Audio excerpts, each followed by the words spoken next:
तो यार आज हम बात करेंगे क्लास 12 फिजिक्स के तीसरे चैप्टर विद्युत धारा के सभी महत्वपूर्ण आपके न्यूमेरिकल्स को, क्योंकि आपको पता है यार न्यूमेरिकल बहुत ज्यादा इंपॉर्टेंट है इस विद्युत धारा चैप्टर के और पेपर में इससे सवाल बहुत ही ज्यादा पूछे जाते हैं। तो आपको इस वीडियो को, इस क्लास को पूरा लास्ट तक देखना है, आपको एक एक सवाल हल करने, क्योंकि भाई साहब यहाँ पे जितने सवाल है सभी महत्वपूर्ण सवाल होने वाले हैं और ये पेपर में हर साल पूछे जाते हैं। ठीक है, देखो आपको पता होना चाहिए जो फिजिक्स का पेपर होता है ना 70 नंबर का पेपर होता है और कम से कम ये जान लो 70 नंबर में 25 से 30 नंबर के आपको न्यूमेरिकल देखने को मिलते हैं। ठीक है, तो इसलिए आपको अगर थ्योरी परिभाषा इन पे अच्छी पकड़ बना रहे हो तो आपको न्यूमेरिकल में भी अच्छी पकड़ बना के रखनी है।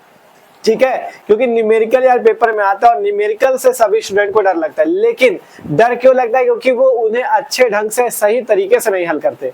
अगर आप लोग मेन तरीका सीख जाओ तो आपको न्यूमेरिकल्स में भी मजा आने लगेगी और आप न्यूमेरिकल्स भी करने लगोगे। ठीक है, तो देख सकते हो आज हम बात करने वाले क्लास 12 फिजिक्स के तीसरे चैप्टर विद्युत धारा के सभी महत्वपूर्ण न्यूमेरिकल जो कि पेपर में पूछे जाते हैं मस्त तरीके से। ठीक है, तो वीडियो को शुरू करते हैं। आपको करना क्या यार, इस वीडियो को लास्ट तक देखना, आपको पूरा तरीके से सिखाएंगे कैसे न्यूमेरिकल्स को हल करना है। क्योंकि देखो मेन चीज क्या होता है, हल करने का तरीका और दूसरी चीज क्या होती है, आपको अगर कोई भी सवाल हल करना है तो आपको क्या पता होना चाहिए, उसका फॉर्मूला। तो इसलिए अगर आप विद्युत धारा चैप्टर के न्यूमेरिकल हल कर रहे हो तो आपको उसके सभी फॉर्मूले तैयार होने चाहिए। अगर उसके सभी सूत्र तैयार है तो आप न्यूमेरिकल बहुत आसानी से हल करोगे। ठीक है, तो शुरू करते हैं मस्त तरीके से और एक एक क्वेश्चन में आपको करने का तरीका भी बताते रहेंगे कैसे किस क्वेश्चन को किया जाता है। ठीक है, तो बस आपको वीडियो को लास्ट तक देखना है, एक एक सवाल आसानी से हल होगा। ठीक है, तो शुरू करते हैं।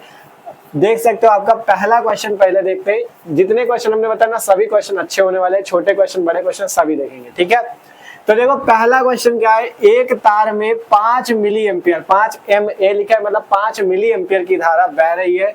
तार के अनुप्रस्थ काट से प्रति मिनट कितने इलेक्ट्रॉन गुजरते हैं। ठीक है, अच्छा क्वेश्चन है, सिंपल सा क्वेश्चन है लेकिन मस्त तरीके से ये हल होगा। ठीक है, और एक चीज जान लो भाई साहब, सवाल हल कर रहे हो तो कॉपी पेन आप भी लेके बैठो, क्योंकि साथ साथ हल करते चलोगे ना तो आपको भी तैयार होता रहेगा। केवल देखने से नहीं होगा, आप लोग देखो भी और अपना कॉपी पे सॉल्व भी करने का प्रयास करो। ठीक है, कैसे हल हो रहा है देखते रहो। ठीक है, आपसे कहा गया एक तार है आपके पास जिसमें 5 मिली एम्पियर की धारा बह रही है।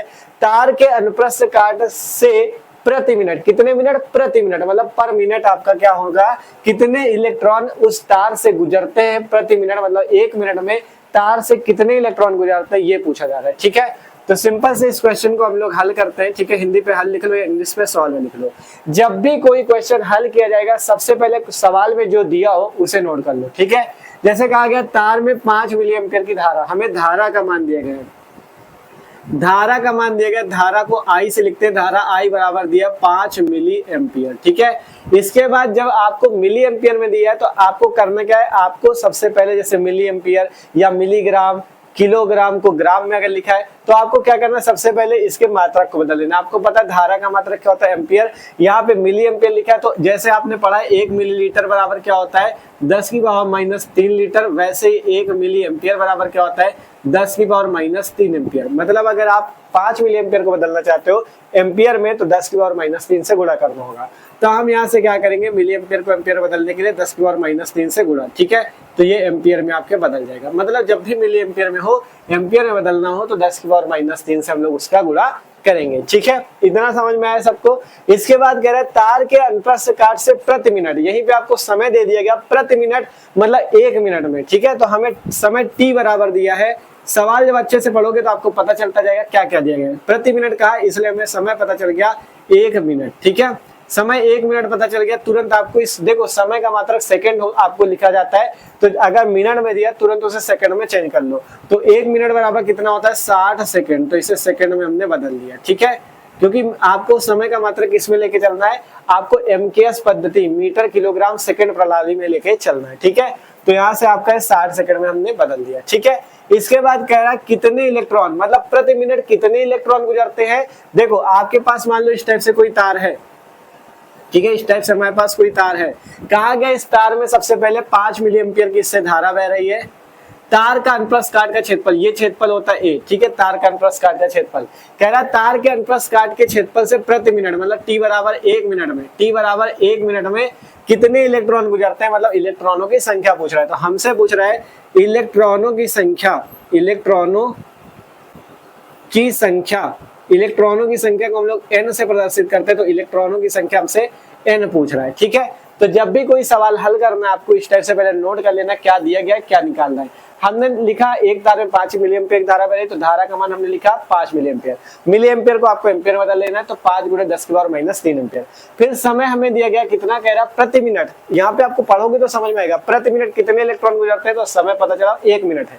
1 मिनट में गुजरने वाले इलेक्ट्रॉनों की संख्या, प्रति मिनट गुजरने वाले इलेक्ट्रॉनों की संख्या पूछी जा रही है। तो समय टी हो गया 1 मिनट, मिनट को सेकंड बदलो 60 सेकंड। इलेक्ट्रॉनों की संख्या आपसे पूछी जा रही है, तो सिंपल से आपको फॉर्मूला पता है, आप आसानी से निकाल सकते हो। फॉर्मूला क्या होता है वो चीज समझो। देखो आपने ये वाला आवेश का फॉर्मूला पढ़ा है, Q = Ne, यही से लिख लेते हैं। देखो नीचे से आवेश Q का फॉर्मूला होता है Q = Ne। ठीक है, जहां Q आवेश होता है, N क्या होता है इलेक्ट्रॉनों की संख्या, E क्या होता है इलेक्ट्रॉनों का आवेश। अगर यहाँ से आपको इलेक्ट्रॉनों की संख्या N निकालनी, तो N बराबर यहाँ से क्या आ जाएगा, देखो E यहाँ पे गुणे पे इसके नीचे ले लो, तो N बराबर हो जाएगा Q/E। ठीक है, तो यहाँ से N बराबर क्या फॉर्मूला होता है Q/E। अब बात आती है हमें, देखो यहाँ से ना Q पता ना E पता, तो आपको E का मान तो यहाँ से याद रखना है, इलेक्ट्रॉन का आवेश, ये वैल्यू आपको याद रखनी हमेशा।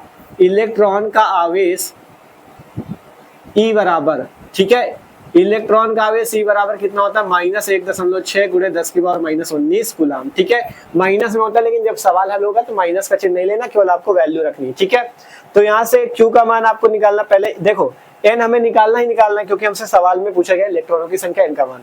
E हमें पता है इलेक्ट्रॉन का आवेश इतना होता है। अब बात आती है Q कहाँ से निकले, तो Q के लिए भी फॉर्मूला होता है, आपको पता है तो आसानी से कर सकते हो। Q का देखो यहाँ से लिखो, चूंकि Q बराबर होता है IT, Q बराबर धारा गुणे समय, Q बराबर I × T, तो Q की जगह हम लोग क्या रख देंगे, I × T/E। अब इस फॉर्मूले से आप इलेक्ट्रॉनों की संख्या N निकाल सकते हो। मतलब सबसे पहले हमने Q बराबर N ही लगाया, N बराबर Q/E, Q क्या हो गया, Q बराबर I × T, तो I × T/E। अब आसानी से आप लोग निकाल लो इसे फॉर्मूले में रख के, N बराबर I × T/E। I ये आपके पास है, T ये आपके पास है, E ये आपके पास, आसानी से निकाल लेते हैं। ठीक है, तो इलेक्ट्रॉनों की संख्या N बराबर, धारा कितनी, 5 × 10⁻³ I का मान है, T का मान कितना है, T का मान है 60 सेकेंड, बटे में E का मान कितना है, E का मान ये 1.6 × 10⁻19।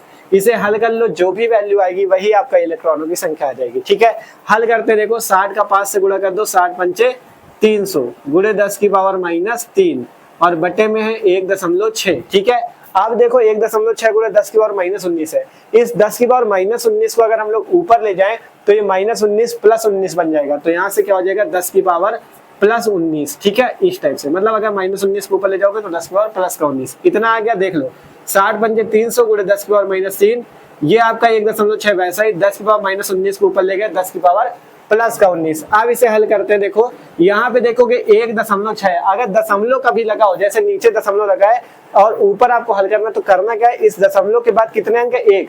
अगर आप यहाँ से दशमलव हटाते हो तो दशमलव के बाद अगर 1 अंक है तो ऊपर 1 जीरो पड़ जाएगा।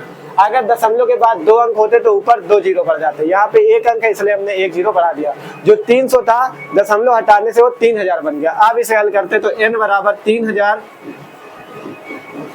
ठीक है, तो N बराबर हो गया 3000। आगे कितना देखो 10⁻³ और 10⁻19, तो देखो गुणा में क्या होती है, घाते जुड़ जाती है। यहाँ पे गुणा का चिन्ह, तो घाते जुड़ जाएंगी, तो 10⁻³ और प्लस 19 मिलके -3 + 19 और नीचे बच गया 16। इसी टाइप से हल किया जाता है। ठीक है, सिंपल दशमलव हटा, जब दशमलव के बाद 1 अंक था तो ऊपर 1 जीरो पड़ गया, तो 3000 हो गया। अगर यहाँ पे 2 अंक होते, मान लो 1.66 लिखा होता तो दशमलव हटाते तो ऊपर 2 जीरो पड़ते। ठीक है, मतलब दशमलव के बाद जितने अंक हो, अगर दशमलव हटा रहे हो तो ऊपर 1 जीरो पड़ जाएगा। तो 3000/16 वैसे ही है, 10⁻³ + 19। हल कर लो, 16 का भाग दे देते, तो 16 का भाग दोगे, 16 का भाग 3000 में जाएगा, तो 16 एकम 16 बचा 14, 16 × 128 बचा 12, फिर 16 × 7 112 बचा 8 और दशमलव लगाओ, 16 पंचे 80।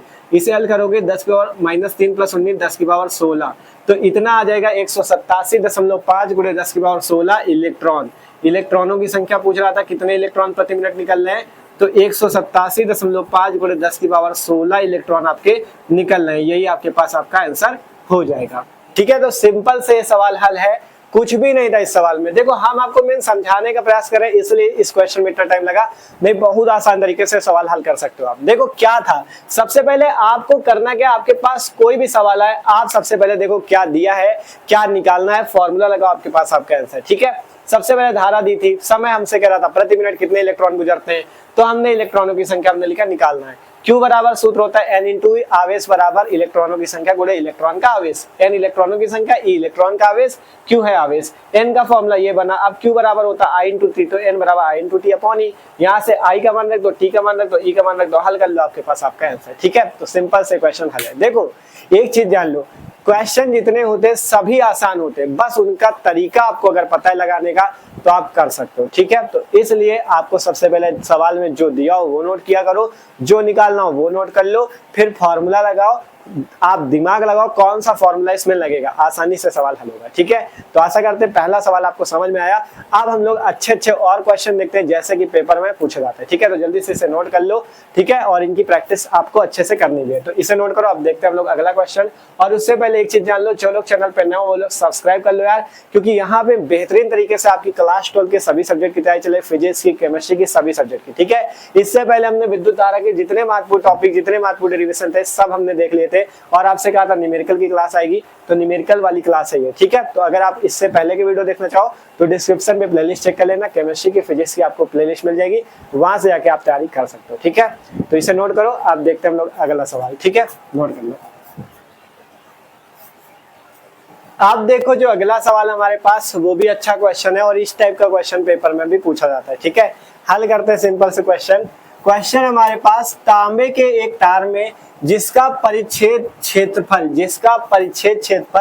1 मिलीमीटर स्क्वायर है, प्रति मीटर क्यूब 2.5 × 10⁻24 मुक्त इलेक्ट्रॉन है, इसमें 2 एम्पियर की धारा बह रही है, मुक्त इलेक्ट्रॉनों के औसत अनुगमन वेग की गणना कीजिए। मुक्त इलेक्ट्रॉनों के औसत अनुगमन वेग की आप लोग क्या कीजिए, गणना कीजिए। ठीक है, तो अच्छा क्वेश्चन है। तांबे के एक तार में जिसका परिच्छेद क्षेत्रफल 1 मिलीमीटर स्क्वायर है, मिमी स्क्वायर मतलब मिलीमीटर लिखा है। ठीक है, मिलीमीटर स्क्वायर, प्रति मीटर क्यूब इतने इलेक्ट्रॉन आपके कहे गए हैं, 2 एम्पियर की धारा है, मुक्त इलेक्ट्रॉन का औसत अनुगमन वेग आपको निकालना है। तो इस सवाल को भी आसानी से आप हल कर लोगे। ठीक है, तो हल करते हैं इस सवाल को सिंपल से। देखो हमें क्या दिया है, तांबे का एक तार है हमारे पास भाई साहब, इस टाइप से एक तार है। ठीक है, इस टाइप से हमारे पास एक तार है, तांबे का है। ठीक है, किस टाइप का तार है, तांबे का। ठीक है, तांबे के एक तार में परिच्छेद क्षेत्रफल, ये जो ए का मान है, ये परिच्छेद क्षेत्रफल होता है ए, ये दिया गया 1 मिलीमीटर स्क्वायर। ठीक है, इसके बाद कह रहा है प्रति मीटर क्यूब मीटर क्यूब का मतलब आयतन दिया है। हम यहाँ पे आयतन मान सकते हो कि प्रति मीटर क्यूब दिया है, आयतन कितना दिया है, प्रति मीटर क्यूब दिया है, प्रति मीटर क्यूब मतलब 1 मीटर क्यूब। ठीक है, आयतन दिया 1 मीटर क्यूब, 1 मीटर क्यूब में 2.5 × 10⁻24 इलेक्ट्रॉन है। ठीक है, अब कह रहा है 2 एम्पियर की धारा बह रही, तो औसतम अनुगमन वेग निकालो। ठीक है, तो देखते हैं क्या क्या हमें दिया है। सबसे पहले दिया गया परिच्छेद क्षेत्रफल, मतलब हमें दिया गया ए का मान, परिच्छेद क्षेत्रफल को ए से लिखते हैं, तो हमें दिया गया 1 मिलीमीटर स्क्वायर। ठीक है, 1 मिलीमीटर स्क्वायर दिया गया, 1 मिलीमीटर स्क्वायर। तो हमने बताया था अगर जैसे अभी था 1, ठीक है, 1 मिलीमीटर है, जैसे वहां पे अभी था मिली एम्पियर, तो 1 मिली एम्पियर को क्या किया था, 10⁻³ एम्पियर। वैसे अगर 1 मिलीमीटर होगा तो उसे क्या करोगे, 10⁻³ मीटर। ठीक है, 1 मिलीमीटर को मीटर बदलने के लिए 10⁻³ का गुणा होगा, लेकिन यहाँ पे मिलीमीटर ने मिलीमीटर का स्क्वायर है, तो जब 1 मिलीमीटर स्क्वायर को मीटर स्क्वायर में बदलना हो, क्योंकि यहाँ पे मिलीमीटर स्क्वायर से मीटर स्क्वायर में बदलेगा, तब 10⁻³ का दुगना कर दिया जाएगा, मतलब 10⁻³ का स्क्वायर कर दिया जाएगा, मतलब हो जाएगा 10⁻⁻6। ठीक है, मतलब 1 मिलीमीटर को मीटर बदलने के लिए तो 10⁻³ का गुणा होगा, लेकिन 1 मिलीमीटर स्क्वायर को मीटर स्क्वायर बदलने के लिए 10⁻6 का गुणा होगा। तो इसे हम जब मीटर में बदलेंगे तो 1 × 10⁻6 मीटर स्क्वायर में बदल जाएगा ये। ठीक है, ये चीज समझे, क्योंकि जब आप मतलब मिलीमीटर को मीटर बदलोगे तो 10⁻³ से गुणा, जब मिलीमीटर स्क्वायर को मीटर स्क्वायर बदलोगे तो इसका स्क्वायर हो जाएगा, तो 10⁻6। ठीक है, अब इसके बाद कह रहा है प्रति मीटर क्यूब में इतने इलेक्ट्रॉन है, तो हमें इलेक्ट्रॉनों की संख्या n का मान दिया है 2.5 × 10⁻24 इलेक्ट्रॉन। ये हमें क्या दिया, इलेक्ट्रॉनों की संख्या का मान दिया, n का मान। ठीक है, इलेक्ट्रॉन का आवेश आपको याद ही रखना है। ठीक है, देखो यहाँ पे दिया नहीं गया कहीं, आपको याद रखना है इलेक्ट्रॉन का आवेश -1.6 × 10⁻−19 कूलम। ठीक है, ये वैल्यू आपको याद रखनी है। अब कह रहा है इसमें 2 एम्पियर की धारा बह रही है, तो हमें धारा भी दी गई है, धारा I बराबर, धारा I का मान दिया 2 एम्पियर की धारा बह रही है। ठीक है, अब कह रहा है मुक्त इलेक्ट्रॉनों के अनुगमन वेग की गणना कीजिए। हमसे सवाल पूछ क्या चीज रहा है, अनुगमन वेग। अनुगमन वेग को हम लोग किससे लिखते हैं, VD से। VD का मान हमसे पूछा जा रहा है। ठीक है, तो ये एकदम आसान सा क्वेश्चन है, जिसको फॉर्मूला पता वो तुरंत इस सवाल को लगा सकता है। ठीक है, क्वेश्चन क्या दिया है देखो, कह रहा है आपके पास क्षेत्रफल दिया तार का, ये दिया है। ठीक है, इसे मीटर स्क्वायर बदला, फिर कह रहा है प्रति मीटर क्यूब आयतन में इतने इलेक्ट्रॉन है, इलेक्ट्रॉन हो गया। ई का मान ये दिया, क्या ई का मान दिया भी नहीं होगा तो याद रखना है, क्योंकि ई होता है इलेक्ट्रॉनों का आवेश, ये आपको याद रखना है, इतनी वैल्यू होती है। धारा दी गई है, 2 एम्पियर की धारा बह रही है। अब कह रहा है अनुगमन वेग बताओ, तो जिसको फॉर्मूला पता तुरंत निकाल लेगा। कौन सा फॉर्मूला, यहाँ से फॉर्मूला आपको याद होना चाहिए। देखो इस सवाल को हल करते हैं, फॉर्मूला होता है, यहाँ से लगाते हैं धारा तथा अनुगमन वेग में संबंध का फॉर्मूला। धारा तथा अनुगमन वेग में संबंध आपको याद होना चाहिए। ठीक है, धारा तथा अनुगमन वेग में क्या संबंध होता है, क्योंकि हमसे क्या पूछ रहा है सवाल, अनुगमन वेग। तो हमें फॉर्मूला पता है, I बराबर होता है NEAVD। ये फॉर्मूला अगर जिसको याद है तुरंत VD निकाल लेगा। ठीक है, तो I बराबर NEAVD होता है। तो यहाँ पे देखोगे हमें निकालना VD और NEA इसके गुणे पे, तो ये जो गुणा में वैल्यू है इसको अगर इधर ले आए तो भाग में आ जाएगी, तो VD बराबर हो जाएगा I बटे में NEA। ठीक है, ध्यान से देखो यहाँ पे ये NEAVD के गुणे में अगर इसे इधर लाओगे तो I के भाग में आ जाएगा, तो I बटा NEA। अब इस सूत्र से क्या हम VD अनुगमन वेग नहीं निकाल सकते, निकाल लेंगे यार। तो निकालते हैं VD बराबर I कहाँ है भाई साहब, I धारा हमारे पास कितनी है, 2 एम्पियर की, 2 एम्पियर की धारा है, बटे में NEA, N कहाँ है, 2.5 गुणे 10 की पावर 24, 2.5 गुणे 10 की पावर 24 इंटू E का मान कहाँ है, E का मान है 1.6 गुणे 10 की पावर -19। ठीक है, और वैल्यू कहाँ है, किसकी अब रखनी, A की। A का मान है 1 गुणे 10 की पावर -6, 1 गुणे 10 की पावर -6। अब आपको इसे हल कर लेना है, आपके पास आपका आंसर आ जाएगा। ठीक है, कुछ नहीं करना, इसे हल करना है। तो हल करते हैं सिंपल, VD निकालने के लिए 2 ऊपर अभी ऐसे ही रहने दो। ठीक है, अब यहाँ से अगर हम लोग 2.5 का 1.6 से गुणा कर लेते हैं। ठीक है, 2.5 का 1.6 से गुणा करने के लिए अभी दशमलव कुछ देर के लिए भूल जाओ, पहले मतलब 2.5 का आपको गुणा करना है, तो 25 छंग कितना होता है, 25 छंग होता है 150, 0 15 बचा, 25 से कम 25 और 15 मिला के 40, 400 हो गया। ठीक है, देखो 25 और 16 को गुणा आया 400। ठीक है, अब यहाँ पे दशमलव देखो, एक अंक पे दशमलव, यहाँ पे एक अंक पे, यहाँ 2 अंक पे दशमलव हो गए, तो यहाँ पे 2 अंक पे दशमलव लगा लो, 4.00। ठीक है, आगे क्या बचा, 10 की पावर 24 है, 10 की पावर -19 और 10 की पावर -6, ये सारी आपकी मतलब 10 की पावर 24, 10 की पावर -19, 10 की पावर -6 जितनी है, ये घाते आपकी क्या है, गुणे में सारी है, तो एक बार में इनको लिख लो, गुणा में घाते जुड़ जाती हैं। तो 24 -19 और -6 सब आपको लिख लेनी, 24 -19 -6। ठीक है, इसको हमने लिख लिया। अब हम लोग आसानी से हल करते हैं। तो देखो VD बराबर यहाँ से हो जाएगा, ऊपर तो 2 है, अब यहाँ पे 4.20 मतलब दशमलव के बाद के जितने जीरो होते हैं उनका वैसे भी कोई मतलब नहीं, तो सीधा सीधा 4 बचा। इसे हल करो, देखो 24 -19 -6, तो -19 -6 माइनस के तो जुड़ जाएंगे, तो 24 -25 आ जाएगा, 19 6 मिला के 25। अब जब 24 से -25 मतलब घटेगा तो कितना आएगा, -1, तो यहाँ से कितना आ जाएगी वैल्यू, 10 की पावर -1। देख सकते हो, ठीक है, देख सकते हो 2 बटे में 4 गुणे 10 की पावर -1। अब इसे हल कर लो, आपके पास आपका आंसर आ चुका है। ठीक है, अब आपके पास आपका आंसर आ चुका है। देखो VD निकालना है, तो VD बराबर 4 का भाग दे दो ऊपर, तो 4 का भाग 2 में जाएगा, नहीं दशमलव में जाएगा, तो 0.5 4 पंचे 20। ठीक है, अब ये 10 की पावर -1 ऊपर जाएगा, तो 10 की पावर +1। ध्यान से देखो, ध्यान से देखो, 4 का भाग 2 पे दिया, 0.5 आया, 10 की पावर -1 ऊपर गया, 10 की पावर +1। 10 की पावर 1 का मतलब है सीधा सीधा 10। ठीक है, तो जब VD में मतलब जो 0.5 है इसमें 10 का गुणा करोगे तो 5 दाम 50 हो जाएगा, और 0.1 अंक पे तो 0.1 अंक पे, तो यहाँ से सीधा सीधा VD की वैल्यू आ गई है 5। ठीक है, VD की वैल्यू क्या आ गई है 5, और मात्रक क्या होता है अनुगमन वेग का, मीटर प्रति सेकेंड, मीटर प्रति सेकेंड। यही आपके पास आंसर हो जाएगा, अनुगमन वेग का मान 5 मीटर प्रति सेकेंड आपका आंसर। ठीक है, ठीक है, तो सिंपल तरीके से ये सवाल भी आपने हल कर लिया है, अनुगमन वेग निकाल लिया 5 मीटर पर सेकंड। ठीक है, जो जो हमें वैल्यू दी थी वो थी, और हमें जो निकालना था हमने मान रखा, आसानी से हल किया, हमारे पास हमारे सवाल का आंसर आ चुका है। ठीक है, तो इस टाइप से ये क्वेश्चन भी हल है। अभी और अच्छे अच्छे क्वेश्चन देखेंगे, जैसे आपको पता है प्रतिरोधों के श्रेणी क्रम समांतर क्रम वाले पूछे थे, उन सबको करेंगे, टेंशन न लो। ठीक है, तो अब आप लोग क्या करो, इसे नोट कर लो। ठीक है, आशा करते हैं ये सवाल भी सबको समझ में आया। ठीक है, और अच्छा लग रहा हो वीडियो तो यार लाइक जरूर कर लेना। ठीक है, आप लोग लाइक नहीं करते हो वीडियो को लाइक कर लेना। ठीक है, और अपने दोस्तों के साथ भी इस वीडियो को शेयर करना। तो जल्दी से इस क्वेश्चन को भी नोट करो। आप देखते हैं अगला क्वेश्चन, तो आप देखते हैं हम लोग अगला क्वेश्चन भी अच्छा क्वेश्चन है, सॉल्व करते हैं इसे। क्वेश्चन हमारे पास 120 सेंटीमीटर लंबे और 0.04 मिलीमीटर व्यास वाले तार का प्रतिरोध 25 ओम है, तो तार की धातु के विशिष्ट प्रतिरोध की गणना कीजिए। जो तार की धातु है उसका विशिष्ट प्रतिरोध आपको निकालना है। ठीक है, ये क्वेश्चन में एकदम अच्छा क्वेश्चन है। कह रहा है 120 सेंटीमीटर लंबा एक तार है आपके पास, जिसमें इतने मिलीमीटर का उसका व्यास है, तार का प्रतिरोध इतना है। अब कह रहा है तार के धातु के विशिष्ट प्रतिरोध आपको निकालना है। ठीक है, तार की धातु का जो विशिष्ट प्रतिरोध है वो आपको निकालना है। तो सबसे पहले जो दी है हम लिख लेते हैं। हमें लंबाई दी है 120 सेंटीमीटर लंबा, मतलब हमें लंबाई L का मान दिया है 120 सेंटीमीटर। ठीक है, 120 सेंटीमीटर। तो सबसे पहला काम सेंटीमीटर को मीटर में बदलना। ठीक है, 1 सेंटीमीटर बराबर होता है 10 की पावर माइनस 2 मीटर।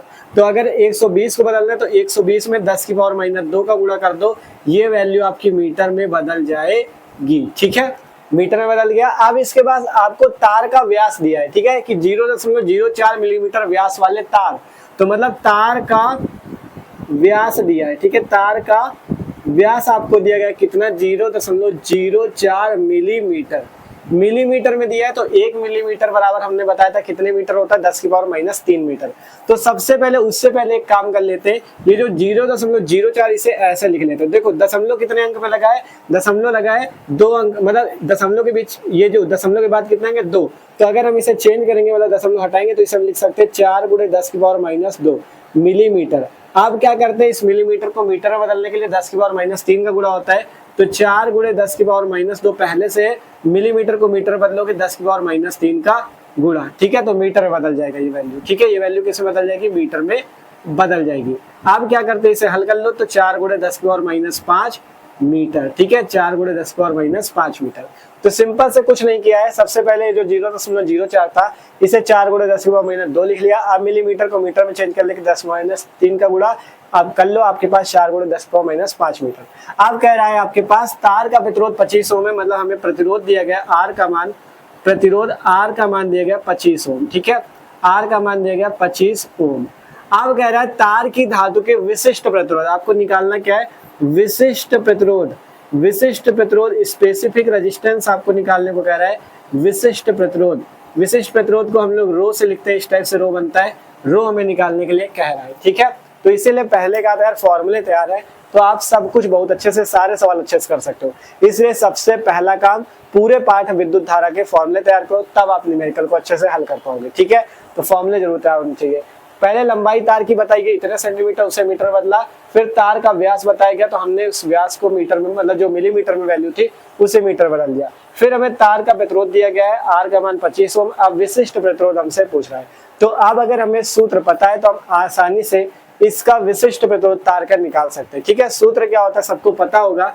ठीक है, आपने अच्छे से पढ़ा था विशिष्ट प्रतिरोध का सूत्र, मतलब जो प्रतिरोध का सूत्र जो होता है वो होता है आर बराबर रो एल अपॉन में ए। आर बराबर क्या होता है, रो एल अपॉन ए, ये सूत्र होता है। आर प्रतिरोध, रो आपका क्या है विशिष्ट प्रतिरोध, एल क्या है आपके पास, एल है लंबाई और ए क्या है क्षेत्रफल।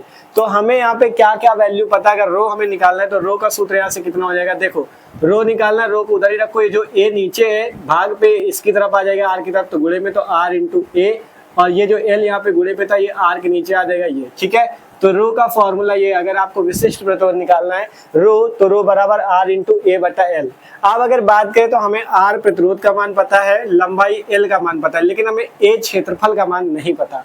तो अब बात ये आती है कि हम क्षेत्रफल को कैसे निकालें। ठीक है, यही बात आती है क्षेत्रफल को कैसे निकालें। हमें पता क्या है, तार का व्यास, तो आपको पता, अगर व्यास पता है तो हम लोग त्रिज्या निकाल सकते हैं, और त्रिज्या निकाल आई तो क्षेत्रफल भी तार का निकल आएगा। ठीक है, तो सबसे पहला काम करते हैं, व्यास से त्रिज्या निकाल लेते हैं। यहाँ से लिखते हैं तार की त्रिज्या बराबर, त्रिज्या क्या होती है, व्यास की आधी होती है। ठीक है, तो तार की त्रिज्या आर बराबर व्यास बटा 2। ठीक है, व्यास की आधी हो जाएगी, व्यास का आधा। ठीक है, तो व्यास कितना है, 4 × 10 की पावर माइनस 5 और बटे में क्या हो जाएगा 2। ठीक है, तो यहाँ से आप त्रिज्या आर का मान निकालोगे, 2 का भाग दे दो, 2 दूनी 4, तो यहाँ से 2 × 10 की पावर माइनस 5 मीटर। ये आपके पास क्या आ गई, तार की त्रिज्या। ये क्या आ गई, तार की त्रिज्या आ गई 2 × 10 की पावर माइनस 5 मीटर। ठीक है, तार की त्रिज्या कितनी आ गई, 2 × 10 की पावर माइनस 5 मीटर। जब तार की त्रिज्या मिल गई तो हम यहाँ से तार का क्षेत्रफल निकाल सकते हैं। कैसे, देखो सिंपल से तार का क्षेत्रफल निकालना है, ए का मान, तार का क्षेत्रफल। ठीक है, तार का कौन सा क्षेत्रफल होता है, अनुप्रस्थ काट का क्षेत्रफल ए का मान निकालना है। तो ए का मान निकालने के लिए ए बराबर सूत्र होता है, कौन सा सूत्र होता है, ए बराबर पाई आर स्क्वायर। ठीक है, सबको याद होगा ए बराबर पाई आर स्क्वायर। ठीक है, तो आर मिल गया, अब ए निकाल लेते हैं आसानी से। तो ए बराबर पाई का मान सबको पता है कितना होता है, 3.14 या 22/7 इंटू आर स्क्वायर। आर कितना है, 2 × 10⁻⁵, 2 × 10⁻⁵। स्क्वायर करना है तो स्क्वायर कर दो। हल कर लेते हैं इसे, ए बराबर 3.14 गुणे 2 का स्क्वायर 4 × 10⁻5 के स्क्वायर 10⁻10। ठीक है, बस ये देखे रहो क्या आपको निकालना है, कैसे तुरंत फॉर्मूला याद आएगा, आसानी से लगाते जाओ। ठीक है, अब यहाँ से हल करते तो 4 का गुणा इसमें कर लो, 4 × 16 6 1 बचा, 4 × 1 4 1 5 हो गया, 4 × 3 12 12.56 गुणे 10⁻10 मीटर। ठीक है, 2 अंक पे दशमलव था इसलिए 2 अंक पे दशमलव। तो ये हमें यहाँ से ए का मान मिल गया। अब आसानी से आप जो सूत्र है आपके पास रो बराबर, ठीक है, आर ए अपॉन में एल। ठीक है, यही फॉर्मूला है ना, रो बराबर आर ए अपॉन में एल। तो इसी फॉर्मूले से हम विशिष्ट प्रतिरोध रो का मान निकाल लेंगे। देखो सिंपल, पहले हमने देखा, हमारे पास जो फॉर्मूला उसमें ए का मान हमें नहीं पता, हमें तार का व्यास पता था। तो आपको दिमाग लगाना है, जो त्रिज्या होती है व्यास का आधा होती है, तो त्रिज्या आपको अगर निकालनी है तो करना क्या है, व्यास का आधा कर दो तो आपको त्रिज्या मिल जाएगी। तो हमें त्रिज्या मिल गई, फिर तार का क्षेत्रफल निकालना था, पाई आर स्क्वायर लगा के क्षेत्रफल निकाल लिया। अब आसानी से विशिष्ट प्रतिरोध आपका आ जाएगा।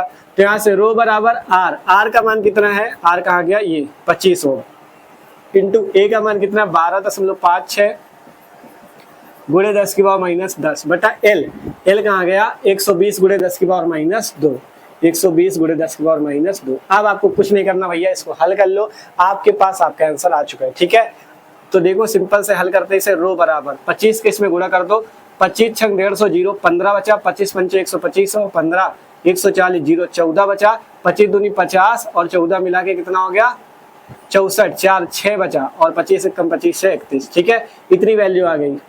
ठीक है, इतनी वैल्यू आ गई। अब दशमलव देखो कितने अंक पे लगाना है, 1 1 2 अंक पे, तो 2 अंक पे यहाँ पे दशमलव लगा दो और गुणे यहाँ पे कितना बचा 10⁻10। नीचे देखोगे कितनी वैल्यू हमारे पास 120, तो 120 को सीधा सीधा बना लो 12 और ये जो 0 है, 0 का मतलब 10⁻1, ये 10⁻1 और 10⁻2 मिलके बन जाएगा 10⁻1। समझ में आया कैसे, 120 को 12 गुणे 10 लिख सकते हो। ठीक है, तो 10⁻1 ये रहा, 10⁻2 ये रहा, तो -2 पावर और +1 मिलके -1 बन गया। ठीक है, समझ में आया। आप देखो आगे, आप इसे हल करते तो रो बराबर ये जो 314 दशमलव के बाद डबल 0 है, इसका 0 का मतलब नहीं, तो 314 बचा गुणे यहाँ पे 10⁻10। अब ये जो नीचे 10⁻1 ऊपर जाएगा 10⁻1 और बटे में है 12। ठीक है, बटे में कितना है 12। अब सिंपल 12 का भाग दे दो, आपके पास आपका आंसर। 12 का भाग दो तो रो बराबर 12, 12 दूना 24 7 बचा, 12 × 72 2 बचा। ठीक है, और फिर कितना आ जाएगा 12 × 12 8 और 12 × 72 इसी टाइप से 25.16 और -10 पावर और +1 बराबर -9। ठीक है, तो ये वैल्यू आ जाएगी विशिष्ट प्रतिरोध की 26.16 गुणे 10⁻9 और मात्रक होता है ओम मीटर। विशिष्ट प्रतिरोध का मात्रक ओम मीटर। ठीक है, और यही हमारे पास आंसर हो जाएगा। ठीक है, तो सिंपल से ये सवाल भी आपने हल कर लिया, बहुत आसान क्वेश्चन था, बस इसमें दिमाग लगाना था कौन सा फॉर्मूला लगेगा, क्या हमें पता है क्या निकालना है।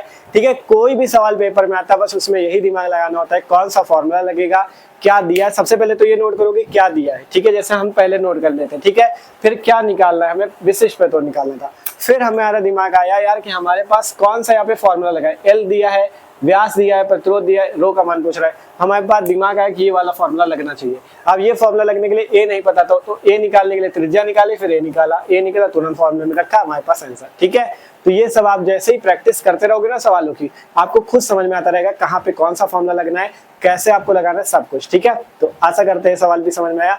आप देखते हैं अगला क्वेश्चन, तो जल्दी से इसे भी नोट कर लो। आप देखो जो अगला क्वेश्चन है, ये क्वेश्चन बहुत ही शानदार क्वेश्चन और इस टाइप का क्वेश्चन पेपर में भी पूछा जाता है। ठीक है, सवाल देख सकते हो हमारे पास है, दो बल्ब है हमारे पास 60 वाट 220 वोल्ट तथा 40 वाट 220 वोल्ट को 220 वोल्ट के मेंस से श्रेणी क्रम में जोड़ा जाता है। अब कह रहा है बल्बों की शक्ति, कुल शक्ति ज्ञात कीजिए। सवाल बहुत अच्छा है, दो बल्ब हैं, दोनों बल्बों में शक्ति पहले थी 60 वाट 220 वोल्ट, दूसरा बल्ब है 40 वाट 220 वोल्ट को 220 वोल्ट के मेंस से श्रेणी क्रम में जोड़ा जाता है। अब बताओ बल्बों की कुल शक्ति। तो देखो चित्र कुछ अगर बनाया जाए इसका परिपथ तो कुछ इस टाइप से बनता है। पहला बल्ब मान लो यहाँ पे इस टाइप से जोड़ दिया जाए, ठीक है, इस टाइप से मान लो पहला बल्ब जोड़ दिया जाए, ठीक है, इसे बल्ब मान लेना आप लोग, ठीक है। फिर यहाँ पे दूसरा बल्ब इस टाइप से जोड़ दिया जाए, ठीक है। दोनों को श्रेणी क्रम में जोड़ना है, इसलिए हमने अगल बगल लगाए, ठीक है। नीचे हमें करना क्या है, 220 वोल्ट के मेंस से इसे जोड़ देना है। तो यहाँ पे 220 वोल्ट की बैटरी यहाँ पे लगा दी जाएगी, 220 वोल्ट की, ठीक है। ये चीज आपसे कहा गया। देखो दो बल्ब है, 60 वाट 220 वोल्ट। पहला बल्ब जो है ये 60 वाट 220 वोल्ट का है, ठीक है। दूसरा जो बल्ब है वो 40 वाट का है और 220 वोल्ट का है, ठीक है। इसकी आपको मतलब जो शक्ति दी गई 40 वाट और जो आपका V का मान दिया गया वो 220 वोल्ट के मेंस से श्रेणी क्रम में जोड़ा जाता है। इन दोनों को आपको श्रेणी क्रम में जोड़ना है और इसके मेंस में कितना होगा आपका मतलब जो विभवांतर वो होगा 220 वोल्ट का, मतलब जो बैटरी लगी वो 220 वोल्ट की लगी है। अब कह रहा है बल्बों की कुल शक्ति ज्ञात करो। आपको अलग अलग बल्ब की शक्ति दी है 60 वाट और 40 वाट। अब बल्बों की आपको कुल शक्ति निकालनी है, ठीक है। तो अब ये कैसे निकलेगी उसके लिए समझते हैं, ठीक है। तो देखो इस टाइप का क्वेश्चन कैसे हल होता है इसे देखते हैं। सबसे पहले दो बल्ब हैं तो पहले बल्ब के लिए आपको देखो शक्ति दी है, मतलब शक्ति को P से लिखते हैं, P से लिखते हैं शक्ति को, ठीक है। आपका P बराबर सूत्र होता है V इंटू आई, ठीक है। तो शक्ति को P से लिखते हैं। तो पहले बल्ब के लिए शक्ति लिख सकते हो, पहले बल्ब में लिखते हैं पहला बल्ब, ठीक है। पहला बल्ब में हमें क्या दिया गया वो लिखते हैं पहले। पहले बल्ब में P1 का मान दिया 60 वाट, मतलब जो शक्ति है वो 60 वाट है, ठीक है। और जो विभवांतर V1 है वो कितना है 220 वोल्ट, ठीक है। इतना पता चला। दूसरे बल्ब की बात करें, दूसरे बल्ब में हमें क्या दिया है 40 वाट, मतलब शक्ति 40 वाट है और आपका जो V2 का मान है वो है 220 वोल्ट, ठीक है। ये हमें V1 V2 का मान दिया है। अब हमें 220 वोल्ट के मेंस से श्रेणी क्रम में जोड़ना है, तो हमें सीधा सीधा विभवांतर दिया गया है 220 वोल्ट का। विभवांतर V का मान जो दिया गया है वो 220 वोल्ट दिया गया है, ठीक है भैया। विभवांतर V का मान कितना दिया गया है 220 वोल्ट। अब कह रहा है बल्बों की कुल शक्ति निकालो। बल्बों की कुल शक्ति P का मान निकालो, ठीक है। तो यहाँ पे क्वेश्चन बहुत ही अच्छा क्वेश्चन, इसमें आपको दिमाग लगाना होगा कैसे बल्बों की कुल शक्ति निकलेगी। तो देखो यहाँ पे आपसे एक शब्द कह दिया गया कि बल्बों को श्रेणी क्रम में 220 वोल्ट के मेन से जोड़ा जाता है। सबसे बड़ी बात बोल दी, श्रेणी क्रम में जोड़ा जाता है। तो अगर आप क्या कर सकते हो, श्रेणी क्रम में आपको याद होना चाहिए, हमने बताया था श्रेणी क्रम में विद्युत धारा का मान समान होता है और विभवांतर का मान अलग होता है, और समांतर क्रम में विद्युत धारा का मान अलग होता है और विभवांतर का मान समान होता है। ये बहुत बड़ी लाइन थी। हमने जब श्रेणी क्रम प्रतिरोधों का समांतर क्रम बताया था हमने आपको तुरंत बता दिया था, इसे नोट कर लो, ये काम आएगी, ठीक है। तो जिसको याद है वो लोग, उन लोगों को यहाँ पे बहुत काम आने वाला है। ये याद रखो, श्रेणी क्रम संयोजन में, प्रतिरोधों के श्रेणी क्रम संयोजन में विद्युत धारा का मान समान होता है सभी प्रतिरोधों के लिए, और आपका जो क्या होता है वो विभवांतर वो सभी प्रतिरोधों के लिए अलग होता है। तो यहाँ पे हम क्या कर सकते हैं, सबसे पहले अगर श्रेणी क्रम की बात है तो पहले बल्ब का हम सबसे पहले प्रतिरोध निकालते हैं, फिर हम दूसरे बल्ब का प्रतिरोध निकालते हैं, ठीक है। क्योंकि अगर हमें क्या करना है, श्रेणी क्रम में जोड़ना है, तो हमें सबसे पहले जो दोनों बल्ब श्रेणी क्रम में इनके दोनों के प्रतिरोध निकाल लेते हैं, फिर दोनों प्रतिरोधों को हम लोग श्रेणी क्रम में जोड़ते हैं। फिर उसके बाद हम क्या करेंगे, जब प्रतिरोध हमारे श्रेणी क्रम में जुड़ जाएंगे तो हमें कुल शक्ति निकालनी है। तो हमें पता है प्रतिरोधों के श्रेणी क्रम में क्या समान होता है, धारा समान होती है। तो सबसे पहले हम धारा निकाल लेंगे और फिर हमारी कुल शक्ति निकल आएगी। कैसे देखते हैं, ठीक है। सबसे पहले हम क्या निकालते हैं, पहले बल्ब का प्रतिरोध,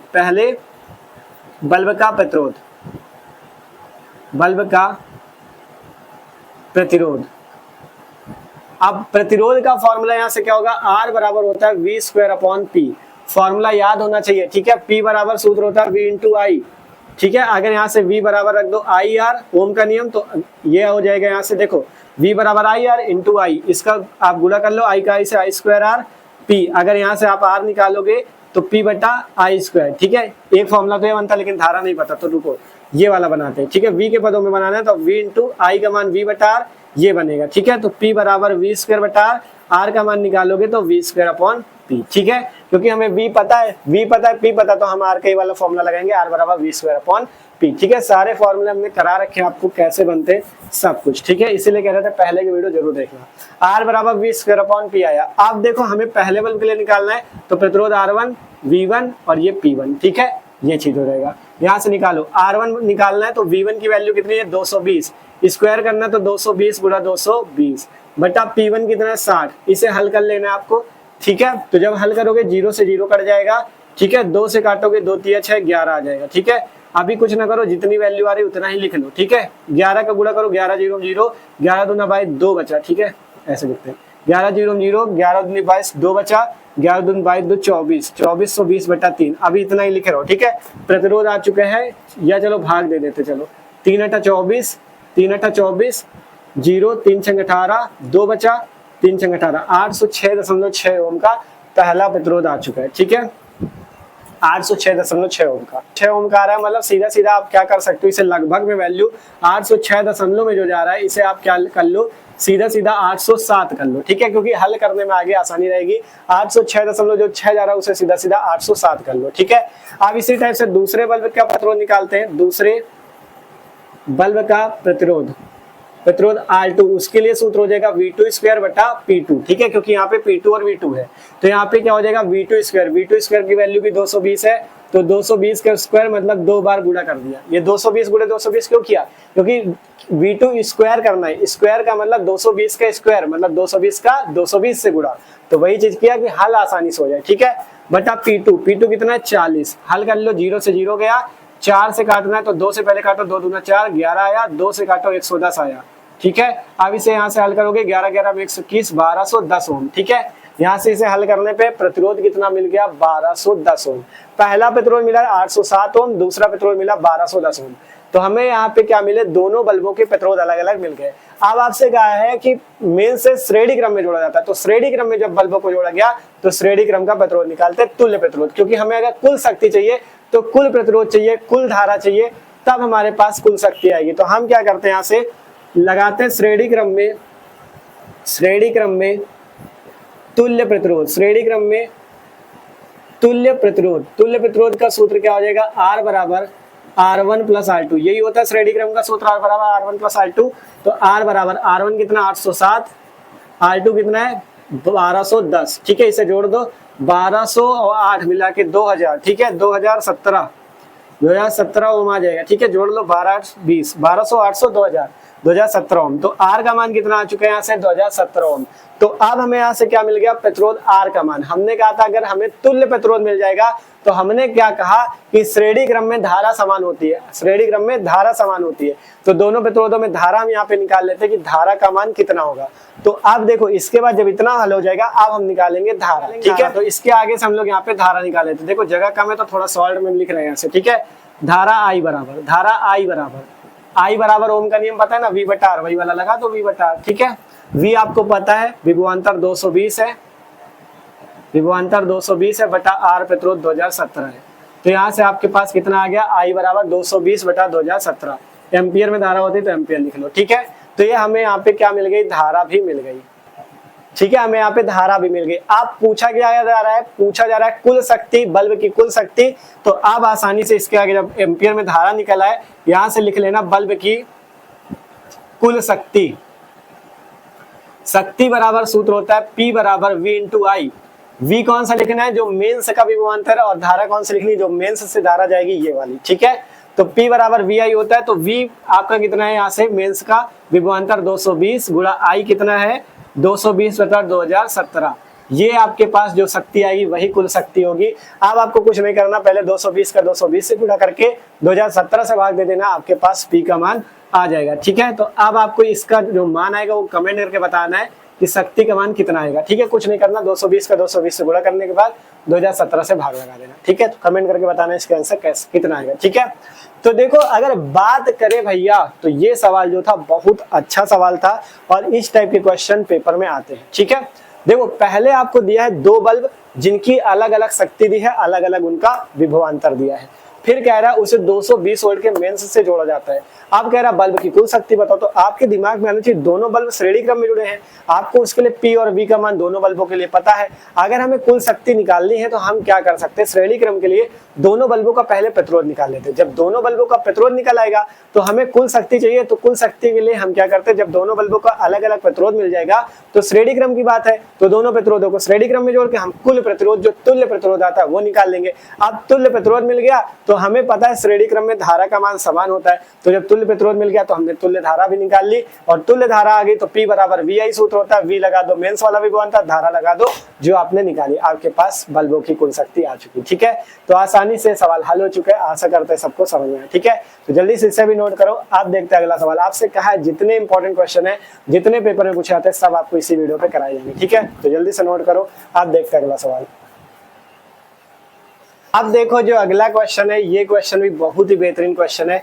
ठीक है, क्वेश्चन कह रहा है, ये कई बार रिपीटेड क्वेश्चन है, पेपर में कई बार आया, ये जान लो, इसलिए हल्के में न लेना। ठीक है, क्वेश्चन है 60 वाट 30 वोल्ट के बल्ब को 90 वोल्ट सप्लाई पर जलाने के लिए श्रेणी क्रम में जुड़े प्रतिरोध का मान ज्ञात कीजिए। ठीक है, श्रेणी क्रम में जुड़े प्रतिरोध का मान ज्ञात कीजिए। आपसे कहा गया एक बल्ब है 60 वाट 30 वोल्ट का एक बल्ब है, जिसको 90 वोल्ट सप्लाई पर जलाने के लिए श्रेणी क्रम में जो प्रतिरोध जुड़ा है उसका मान ज्ञात करना है। तो सबसे पहले इसका चित्र बनाने की प्रयास करो, जिससे सवाल आसान हो जाए। आपके पास एक बल्ब है, ठीक है, आपके पास इस टाइप से, मान लेते हैं एक बल्ब है हमारे पास इस टाइप से। ठीक है, ये बल्ब है। ठीक है, इस बल्ब के लिए आपको 60 वाट की इसकी शक्ति दी है, विभवांतर 30 वोल्ट दिया है। ठीक है, इसमें हमें दिया है 60 वाट 30 वोल्ट।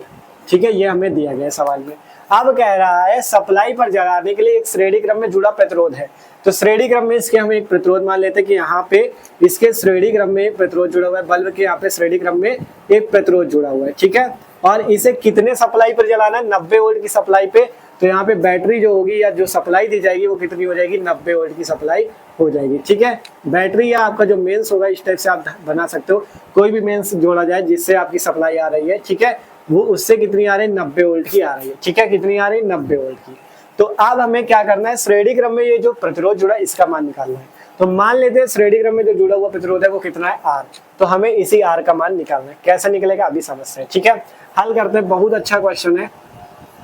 पहले नोट कर लो क्या क्या दिया है। बल्ब के लिए हमें दिया है, बल्ब के लिए हमें शक्ति दी है P बराबर 60 वाट और विभवांतर V का मान दिया 30 वोल्ट। ये किसके लिए दिया, बल्ब के लिए। ठीक है, ये बल्ब के लिए हमें दिया गया, चाहे आप इसे बल्ब के लिए करने के लिए मान लो PB मान लेते, इसे VB मान लेते, B फॉर बल्ब। ठीक है, PB और VB हमने लिख लिया जिससे पहचान में आएगा।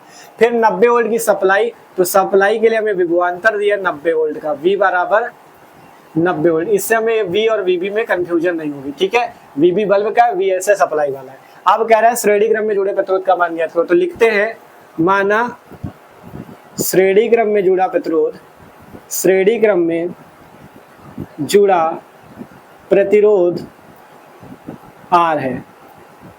तो अगर आपको श्रेणी क्रम में जुड़ा प्रतिरोध निकालना है, तो श्रेणी क्रम में जुड़ा प्रतिरोध अगर निकालना है तो दिमाग आप लगा सकते हो। अगर इस R का मान निकालना है, मान लो अगर आपके पास इस टाइप से दो प्रतिरोध हो, ठीक है, दो प्रतिरोध हो, मान लो ये R है, अगर इसका मान कुछ पता चल जाए तब हम उसको श्रेणी क्रम में जोड़ते हैं। ठीक है, और इसके बाद अगर हमें तुल्य प्रतिरोध पता हो, हमें अगर इसका मान निकालना तो हमें दो चीज पता होनी चाहिए।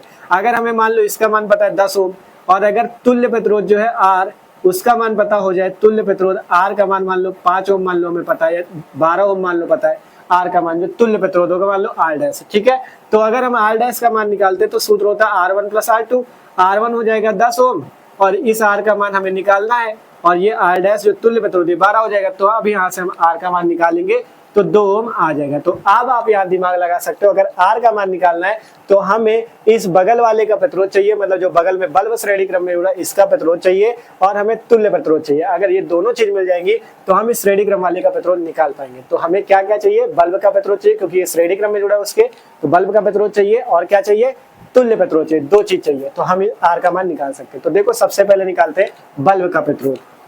लिखते हैं बल्ब का प्रतिरोध, तो बल्ब के प्रतिरोध के लिए सूत्र हो जाएगा R बराबर V स्क्वायर अपॉन P। ठीक है, तो यहाँ से R बराबर V स्क्वायर अपॉन P से, तो देखो ये सूत्र थोड़ा इधर से लिखते हैं, बल्ब का प्रतिरोध R बराबर V स्क्वायर अपॉन P।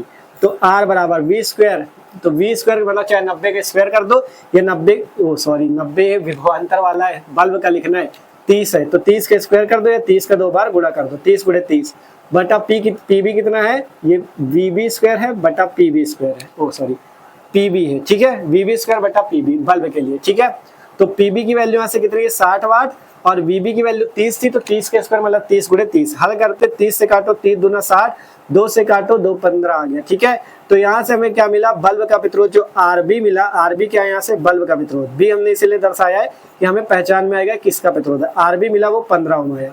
ये आरबी किसका है, आरबी किसका है, ये आरबी है आपका किसका, इस बल्ब का प्रतिरोध। बल्ब का प्रतिरोध पता चल गया। अब आपको हमने बताया श्रेणी क्रम में एक चीज समान होता है, धारा का मान। श्रेणी क्रम में क्या समान होता है, धारा का मान। धारा अगर ये दो चीज श्रेणी क्रम में है तो इसमें भी धारा सेम होगी, इसमें भी धारा सेम होगी। तो जब धारा समान होती है, हमें इसका प्रतिरोध मिल गया तो हम यहाँ से धारा निकाल सकते हैं। तो हमें इस परिपथ में धारा निकालनी है, इसे थोड़ा इरेज कर दे, ठीक है, क्योंकि ये समझाने के लिए केवल था। ठीक है, परिपथ में अब हमें क्या निकालनी है, धारा निकालनी है। तो लिखते हैं परिपथ में धारा, परिपथ में धारा। धारा कैसे निकाल सकते हो, देखो हमने बताया धारा जो होती है श्रेणी क्रम में दोनों, मतलब जैसे दो प्रतिरोध तो दोनों में धाराएं समान होगी श्रेणी क्रम में, विभवांतर का मान अलग होता है। तो हम अगर यहाँ पे इस वाले बल्ब पे धारा निकाल लें तो बल्ब इसके श्रेणी क्रम में जुड़ा, तो जो बल्ब में धारा होगी वही इसमें धारा हो जाएगी। तो हम यहाँ से बल्ब के लिए धारा निकाल लेते हैं I बराबर P बटा V सूत्र से। जो बल्ब में धारा होगी वही बगल में भी धारा होगी क्योंकि वो श्रेणी क्रम में। तो I बराबर P बटा V से धारा निकालो। P कितना है 60 वाट, V कितना है 30 वोल्ट। तो यहाँ से जब I का मान निकालोगे तो 3 दूना 60, मतलब हमें बल्ब में धारा जो मिलेगी वो 2 एम्पियर की मिलेगी। बल्ब में धारा कितनी मिलेगी, 2 एम्पियर की मिलेगी। ठीक है, बल्ब में जो धारा मिलेगी वो 2 एम्पियर की मिलेगी। अगर बल्ब में धारा 2 एम्पियर की है तो इसमें भी तो 2 ही एम्पियर की होगी। क्यों, क्योंकि आपका श्रेणी क्रम में जुड़ा जब होगा तो आपकी धाराएं समान, मतलब सभी में धारा समान होगी। जितने प्रतिरोध जुड़े हो सब में धारा समान, क्योंकि श्रेणी क्रम में विभवांतर का मान अलग होगा। ठीक है, तो हमें यहाँ से मिल गई धारा। अब धारा मिल गई, हमें निकालना क्या है, हमें श्रेणी क्रम में जुड़े हुए प्रतिरोध R का मान निकालना है। तो R के लिए हमने बताया हमें इस परिपथ का तुल्य प्रतिरोध चाहिए। हमें परिपथ का तुल्य प्रतिरोध चाहिए तो हम यहाँ से लिखेंगे, इसके बाद का आगे यहाँ से लिख रहे हैं परिपथ का तुल्य प्रतिरोध। परिपथ का अगर तुल्य प्रतिरोध या कुल प्रतिरोध चाहिए, कुल प्रतिरोध बोलो या तुल्य प्रतिरोध बोलो, ठीक है, तुल्य प्रतिरोध चाहिए तो उसके लिए क्या हो जाएगा, पूरे परिपथ का, देखो सूत्र क्या होता है, R बराबर V अपॉन I, ओम का नियम। ठीक है, R बराबर V अपॉन I। तो परिपथ का तुल्य प्रतिरोध जो हो जाएगा, परिपथ का विभवांतर हो जाएगा, परिपथ का विभवांतर हो जाएगा बटा परिपथ में धारा हो जाएगी। ठीक है, यही तो सूत्र होगा। परिपथ का अगर तुल्य प्रतिरोध चाहिए तो परिपथ का विभवांतर बटा परिपथ में धारा, यही तो आपका होगा।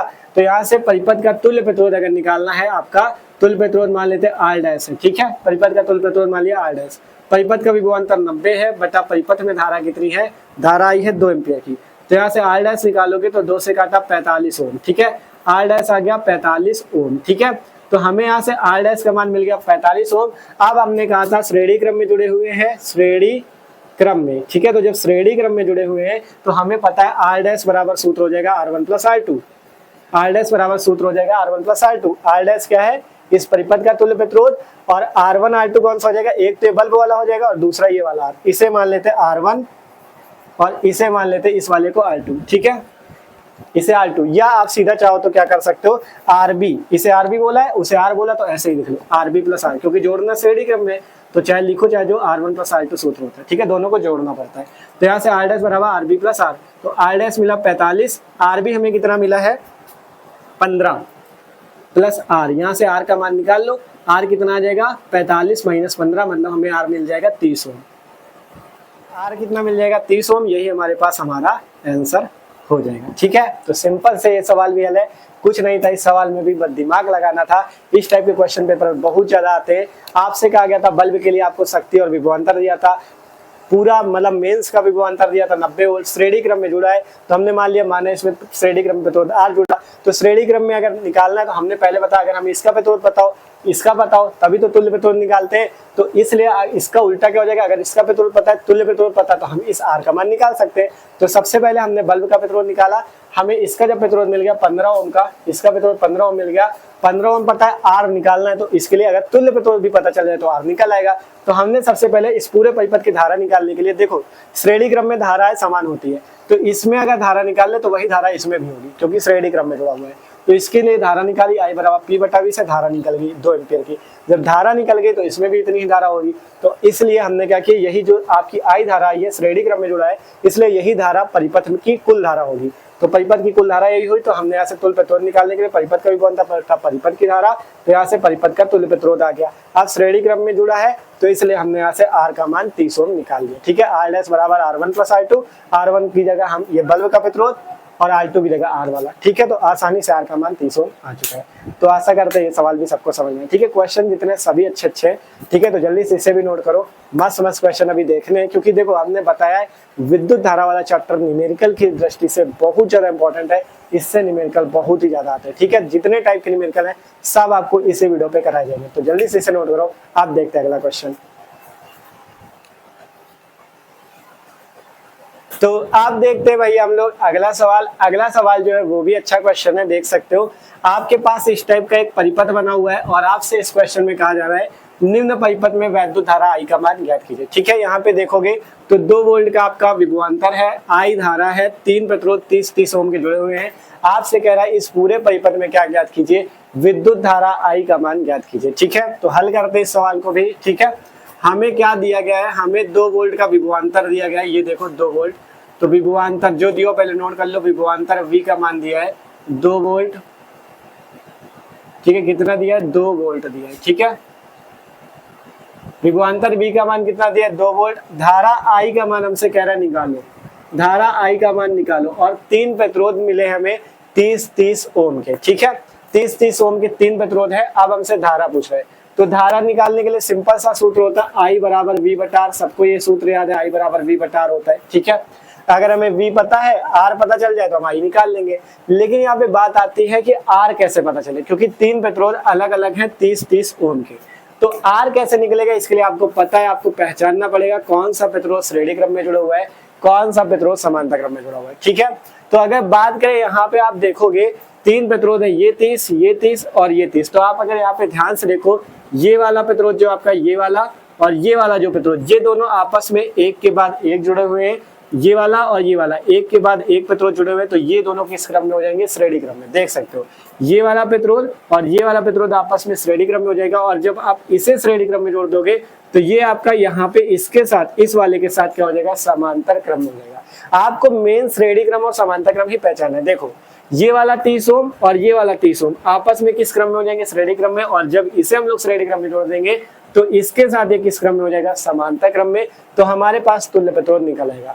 तो पहले लिखते हैं, देखो इन तीनों प्रतिरोधों का आप चाहो तो अलग अलग नाम दे सकते हो, या आप ऐसे ही लिख दो, ये 30 ओम और 30 ओम। पहले देखो तुल्य प्रतिरोध निकालना पड़ेगा, तो पहले इन दोनों प्रतिरोधों को हल कर लेते हैं, क्योंकि ये श्रेणी क्रम में जुड़े हुए हैं, एक के बाद एक जुड़े हैं। देखो पहला प्रतिरोध अगर ऐसे जुड़ा, फिर इसके जस्ट बाद अगर दूसरा प्रतिरोध जुड़ा हो, तो इस प्रकार के संयोजन को श्रेणी क्रम कहते हैं। तो देख सकते हो पहला प्रतिरोध ये जुड़ा, इसके जस्ट बाद दूसरा जुड़ा, तो इस प्रकार का संयोजन श्रेणी क्रम है। ठीक है, तो यहाँ से देखोगे अगर, तो 30 ओम व 30 ओम प्रतिरोध जो है श्रेणी क्रम में है। 30 ओम और 30 ओम क्या है, श्रेणी क्रम में है। ठीक है, तो जब श्रेणी क्रम में होगा तो तुल्य प्रतिरोध का सूत्र होगा R बराबर R1 प्लस R2। ठीक है, R बराबर क्या होगा, R1 प्लस R2। तो R1 भी 30 है, R2 भी 30 है, तो 30 प्लस 30 मिला के R का मान आ जाएगा 60 ओम। ठीक है, R का मान क्या आ जाएगा, 60 ओम। ये प्रतिरोध क्या आ जाएगा, 60 ओम। तो अब यहाँ पे पहले से ये वाला प्रतिरोध देखो 30 ओम है। ठीक है, ये प्रतिरोध 30 ओम है। आगे का चित्र कुछ इस टाइप से बना हुआ है, यहाँ पे आपका एक बैटरी जुड़ी हुई है। ठीक है, इस टाइप से आगे का चित्र इस टाइप से देखो, ये 30 ओम है। अब जब आपने इन दोनों प्रतिरोधों को 30 को श्रेणी क्रम में जोड़ दिया, तो ये जो दोनों श्रेणी क्रम में जुड़ गए, अब वो क्या होंगे, इसके साथ समांतर क्रम में जुड़ जाएगा। ठीक है, इस टाइप से देख सकते हो, ये जो दोनों को आपने श्रेणी क्रम में जुड़ के तुल्य प्रतिरोध निकाला 60 ओम का, वो इसके साथ किस टाइप का व्यवहार करेगा, समांतर क्रम का। देख सकते हो, ठीक है, क्योंकि ये दोनों क्या थे, इसके बिंदुओं से, दो अलग अलग बिंदुओं से जुड़े थे, इस कारण से क्या हो जाएगा, यहाँ पे ये आपका समांतर क्रम हो जाएगा। समांतर क्रम में क्या होता है, आपका देखो दो प्रतिरोध अगर है, जैसे ये दोनों प्रतिरोध, इसका मान लो ये पहला सिरा, ये इसका दूसरा सिरा, मान लो ये प्रतिरोध का पहला सिरा, ये दूसरा सिरा, तो परिभाषा समांतर क्रम की ये थी, अगर मान लो दो प्रतिरोध है, दोनों प्रतिरोधों में अगर पहले प्रतिरोध का पहला सिरा और दूसरे प्रतिरोध का पहला सिरा दोनों एक ही बिंदु से जुड़े हो, और इसी टाइप से अगर पहले प्रतिरोध का दूसरा सिरा और दूसरे प्रतिरोध का दूसरा सिरा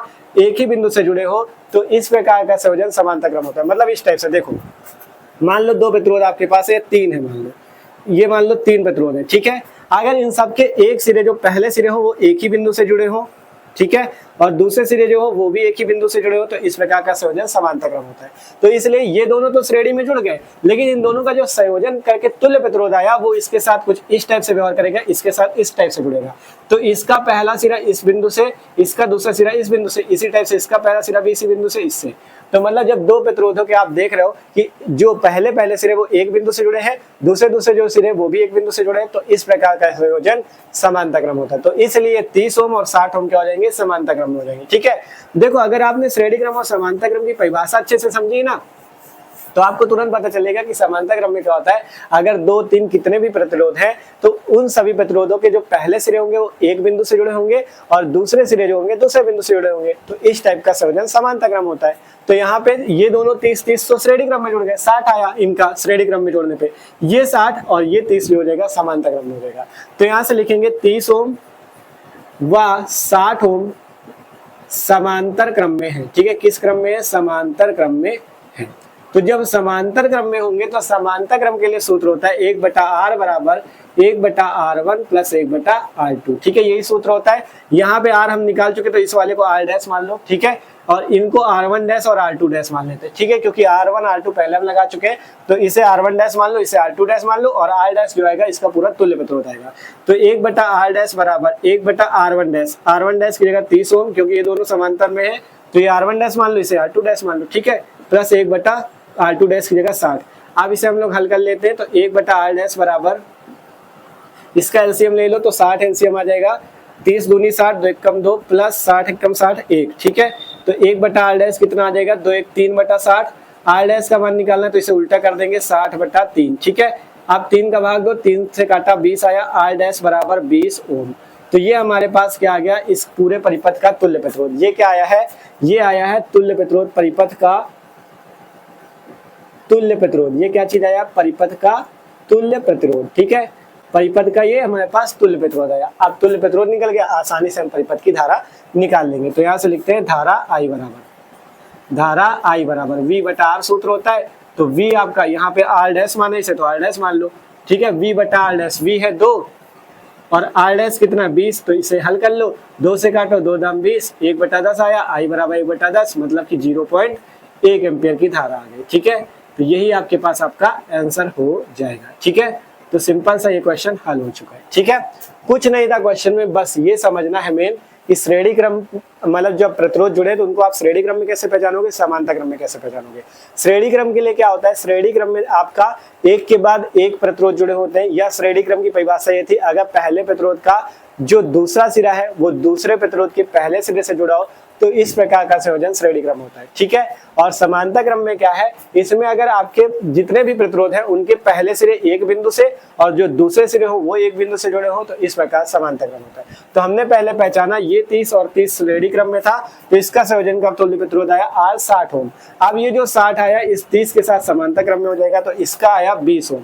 अब ये 20 ओम हमें प्रतिरोध मिल गया, 2 वोल्ट का विभवांतर है, धारा निकाल लो, आसानी से आपके पास निकल आएगी। ठीक है, तो सिंपल से ये क्वेश्चन भी हल है। अब देखो एक क्वेश्चन आपका आता है किरचॉफ के नियम से, जैसे किरचॉफ के द्वितीय नियम, बंद लूप वाला जो नियम होता है उसका क्वेश्चन आता है, वो इंपॉर्टेंट बहुत ज्यादा है, तो उसे भी देख लेते हैं। तो आप लोग जल्दी से इसे नोट कर लो। ठीक है, तो देख सकते हो ये है अगला सवाल, बहुत ही इंपॉर्टेंट क्वेश्चन है। ये क्वेश्चन कह रहा है संलग्न परिपथ में किरचॉफ के नियम से प्रत्येक प्रतिरोध में प्रवाहित धारा का मान ज्ञात करो। ठीक है, ये आपके पास एक परिपथ बना हुआ है, इसमें प्रत्येक प्रतिरोध में धारा निकालनी है। ठीक है, देख सकते हो अगर यहाँ पे देखें तो ABCDEF के प्रकार का आपका एक परिपथ है, जिसमें यहाँ पे देखोगे एक आपका ये सेल जुड़ा हुआ है जिसका विद्युत वाहक बल 3 वोल्ट दिया गया है। 3 वोल्ट क्या है, सेल का विद्युत वाहक बल दिया गया है।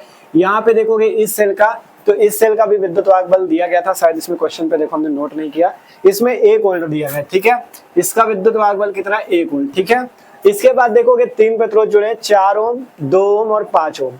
इनमें अलग अलग धाराएं दिखाई गई हैं। इसमें देखो यहाँ पे देखें तो ये धारा आपको I1 दिखाई गई है। इस रास्ते पे आओगे तो यहाँ पे आपको धारा I1 प्लस I2 दिखाई गई है। यहाँ पे देखोगे तो I2 दिखाई गई। ठीक है, अलग अलग आपको धाराएं दिखाई गई है। ठीक है, तो अब बात ये करनी है, कि आपको बताना ये कि प्रत्येक प्रतिरोध में कितनी धारा है, मतलब 4 ओम प्रतिरोध में कितनी धारा है, इस 5 ओम प्रतिरोध में कितनी धारा है और इस 2 ओम प्रतिरोध में कितनी धारा है, ये आपको बताना है। ठीक है, ये किसकी सहायता से बताना है, किरचॉफ के नियम की सहायता से। इस क्वेश्चन को बहुत से लोग बहुत हार्ड समझेंगे, नहीं, बहुत आसान क्वेश्चन है। अगर आप किरचॉफ का नियम लगाना सीख गए ना, जो बंद पास या लूप का नियम होता है, तो एकदम आसान है। ठीक है, उसके लिए हम आपको कुछ ट्रिक बताएंगे इस टाइप के क्वेश्चन को हल करने के लिए, तो समझना। ठीक है, देखो सबसे पहले बात की किरचॉफ का नियम क्या होता है, दूसरा नियम। ठीक है, किरचॉफ का दूसरा नियम ये कहता है कि धारा I तथा प्रतिरोध R का जो गुणनफल होता है उसका जो बीजगणितीय योग, ठीक है, इसका बीजगणितीय योग के लिए सिग्मा यूज करते हैं। तो सिग्मा I इंटू R बराबर जो होता है वो होता है विद्युत वाहक बल E के बीजगणितीय योग की। यही होता है किरचॉफ का दूसरा नियम। मतलब आपका बीजगणितीय योग की जगह ये सिग्मा लगाया गया। बीजगणितीय योग मतलब सबको जोड़ना पड़ता है, इसलिए सिग्मा का यूज किया जाता है। तो मतलब धारा और प्रतिरोध का बीजगणितीय योग बराबर विद्युत वाहक बल E का बीजगणितीय योग, तो सिग्मा IR बराबर सिग्मा E के होता है। ठीक है, तो ये आपका क्या होता है, ये आपका होता है किरचॉफ का दूसरा नियम। किरचॉफ के दूसरा नियम को बंद लूप या पास का नियम बोलते हैं। इसमें क्या होता है, देखो लूप क्या होता है या बंद पास क्या होता है। देखो अगर आप यहाँ पे ध्यान से देखो तो जो बंद एरिया आपको दिखेगा वही आपका लूप है या पास है। ठीक है, जैसे यहाँ पे देखो ABEFA, ये वाला आपको एक एरिया दिख रहा है, ये देख सकते हो, ये एरिया जो दिख रहा है यहाँ से लेके यहाँ तक का, ये एक बंद एरिया दिख रहा है। एक बंद एरिया देखोगे यहाँ से लेके यहाँ तक का, मतलब ये आपका पूरा एक बंद एरिया। ये 2 बंद एरिया आपको दिख रहे हैं, इसे ही लूप या पास बोला जाता है। इसे बंद पास या बंद लूप बोला जाता है। इसी से आपको क्या निकालना है, धारा और प्रतिरोध। वो कैसे निकलता है, इसी से, ये जो आपको देख रहे हो सिग्मा IR बराबर सिग्मा I, इसी से निकलता है। इसके लिए क्या करना होता है, इसके लिए एक ट्रिक याद रखनी होती है। ट्रिक समझो, ट्रिक क्या है। ठीक है, इस सवाल को हल करते हैं। इसके लिए हम आपको नीचे एक ट्रिक लिख देते हैं। किसी भी सवाल को हल करने के लिए ट्रिक ये कहती है कि अगर आप धारा की दिशा में चलते हो, धारा की दिशा में चलते हो, तो आपको प्लस का I इंटू R रखना है। ठीक है, अगर आप धारा की दिशा में चलते हो तो आपका जो I इंटू R का मान होगा वो प्लस का होगा। इसके विपरीत अगर विपरीत दिशा में चलते हो, धारा की विपरीत चलते हो, ठीक है, विपरीत, तब आपको I इंटू R का मान माइनस में रखना है। ये ट्रिक याद रखना। ठीक है, अभी आपको लगाएंगे तब पर समझ में आएगा। अगर आप धारा की दिशा में चलते हो तो प्लस का IR होगा और धारा के विपरीत चलते हो तो माइनस का IR। दूसरा पॉइंट ये, अगर आप सेल में प्लस से माइनस चलते हो तो माइनस ही लिखना है, और यदि सेल में माइनस से प्लस चलते हो तो प्लस का, ये आपको याद रखना है बस। ठीक है, बस इतनी ट्रिक है। कैसे यूज करनी है भी बताएंगे। ठीक है, कैसे यूज करनी भी बताएंगे। बस ट्रिक याद रखो कि धारा की दिशा में चलते हो तो प्लस का इंटू R, धारा की विपरीत दिशा चलते हो तो माइनस का इंटू R। अगर सेल में प्लस और माइनस समझना, जो सेल में बड़ा वाला होता है ना, बड़ा वाला इलेक्ट्रॉन, इसे प्लस इलेक्ट्रॉन बोलते हैं। अगर नहीं लिखा तो लिख लेना, जो छोटा इलेक्ट्रॉन उसे माइनस बोलते हैं। जो सेल में बड़ा इलेक्ट्रॉन होता है उसे प्लस और जो छोटा माइनस। ठीक है, ये चीज याद रखना। तो अगर आप सेल में प्लस से माइनस चलते हो तो E का मान माइनस में होगा, और अगर आप सेल में माइनस से प्लस चलते हो तो E का मान प्लस में होगा। कैसे समझना, देखो इस सवाल को हल करते हैं। सबसे पहले कैसे हल होगा, पहले हम हल करते हैं बंद लूप ABEF को। ठीक है, लिखते हैं किरचॉफ के नियम से हम लोग किरचॉफ का नियम लगाएंगे। ठीक है, किरचॉफ के नियम से सिग्मा I इंटू R बराबर सिग्मा E। ठीक है, तो लिखेंगे बंद लूप या बंद पास ABEFA में। ठीक है, बंद लूप ABEFA में। ठीक है, ये जो ABEFA लिखा है ये आपको दिशा बता रहा है कि आपको पहले A से B जाना है, फिर B से E जाना है, फिर E से F जाना है, फिर F से A जाना है। ये आपको दिशा ही बता रहा है। ठीक है, तो इसी के हिसाब से हम लोग चलेंगे। तो अब हम चलना स्टार्ट कर रहे हैं, देख सकते हो। पहले हम चलेंगे A से B की ओर। ध्यान से देखना, हम चल रहे हैं A से B की ओर। जब हम A से B की ओर चलेंगे तो हमें धारा और प्रतिरोध का गुणनफल लिखना है। अब बात आएगी भैया यहाँ धारा तो लिखी नहीं, तो समझो ना यार, जब यहाँ से I1 धारा यहाँ दिखा रहा है तो यहाँ भी कितनी धारा होगी, I1 ही तो होगी। यहाँ I1 दिखा रहा है तो I1 ही होगी, और ये I1 कहीं जादू से तो आगे नहीं गई, पीछे से दिखा रहा है तो यही पीछे से I1 धारा है। ठीक है, इसके बाद यहाँ पे आई I1 प्लस I2। अगर यहाँ देखोगे I2 धारा है तो यहाँ I2 है तो आगे भी इतने में भी तो I2 होगी, और यहाँ आई I2 कहाँ से आई, यहीं से तो आई होगी। ठीक है, मतलब जादू से आने का मतलब कि अगर I1 यहाँ पे है तो आगे भी I1 होगी, और ये I1 कहीं से तो आई होगी तो पीछे से आई I1, यहाँ पे आपकी I2 हो जाएगी, यहाँ पे I2 थी ही और यहाँ पे भी I2। ये आपको समझना है कैसे यार आ गई I2, ठीक है, ये चीज। और I1 प्लस I2 यहाँ पे, मतलब यहाँ पे I1 और I2 का मान निकालना, सीधी सी बात ये है, ठीक है। तो अब जब हम लगाएंगे बंद परिपथ या बंद पास ABEFA में, तो देखो पहले हम जाएंगे A से B की ओर। हम गए A से B, देखो A से B जा रहे हो, ऐसे जा रहे हो, आपको प्रतिरोध मिला 4 ओम, धारा मिली I1, ठीक है। धारा गुणे प्रतिरोध का आपको क्या करना होता है, बीजगणितीय योग, ठीक है, सिग्मा IR। तो धारा आपकी है I1, धारा लिखना है I1, प्रतिरोध लिखना है 4 ओम का, 4 ओम का। अब बात आएगी ये धारा और प्रतिरोध का गुणन, ये जो धारा और प्रतिरोध का गुणनफल है इसे माइनस में लिखे कि प्लस में, तो यही चीज हमने बता दिया है। अगर धारा की दिशा में चलते हो तो प्लस का I/R लिखना है। हम कहाँ चल रहे हैं, हम चल रहे हैं A से B की तरफ। हम कहाँ चल रहे हैं, A से B की तरफ, और धारा की दिशा ये बनी हुई है, ये धारा कहाँ जा रही है, धारा भी तीर बता रहे हैं ना कि धारा ऐसे जा रही है, तो धारा की दिशा है ये, और हम भी जा रहे हैं A से B, तो हम धारा की दिशा में जा रहे हैं, तो इसलिए वैल्यू ये प्लस का लिखना है, ये प्लस माइनस समझना है, ठीक है। A से B पहुंच गए, अब कहाँ जाएंगे, B से E जाएंगे।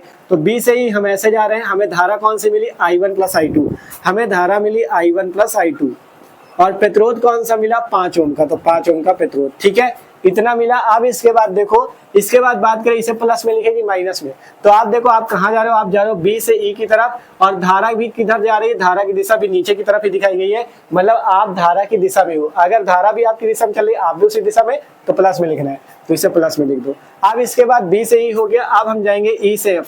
हम E से F गए, हमें धारा I1 मिली लेकिन प्रतिरोध कोई नहीं मिला।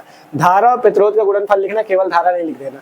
धारा मिली लेकिन प्रतिरोध नहीं मिला तो हम इसे नहीं लिखेंगे। E से F हो गया, आप जाएंगे F से A, F से A, देखो F से A, तो F से A जाने में हमें धारा तो मिली लेकिन प्रतिरोध नहीं मिला, तो अब जब धारा और प्रतिरोध हमें नहीं मिल रहा है तो इसको इतने में ही छोड़ देंगे। अब इसके बाद बात आएगी सिग्मा E की। आप विद्युत वाहक बल को चेक करना है, धारा और प्रतिरोध जब खत्म हो जाए तो विद्युत वाहक बल चेक करो। अब विद्युत वाहक बल हमें मिला 3 वोल्ट वाला, धारा मिली I1, तो हमें वहां पे लास्ट में क्या लिखना होता है, E का मान केवल, ठीक है, बराबर के इधर साइड हमें E का मान लिखना होता है। अब बात आएगी हम कहाँ जा रहे हैं, हम जा रहे हैं F से A की तरफ। हम F से A की तरफ जा रहे हैं, तो अब आपको पहचानना है आप माइनस से प्लस जा रहे हो। देखो आपकी दिशा ये है F से A की तरफ, तो आप क्या जा रहे हो, इस सेल के माइनस से प्लस, देखो ऊपर की तरफ जा रहे हो तो सेल का माइनस नीचे प्लस ऊपर, तो सेल में माइनस से प्लस जाओगे।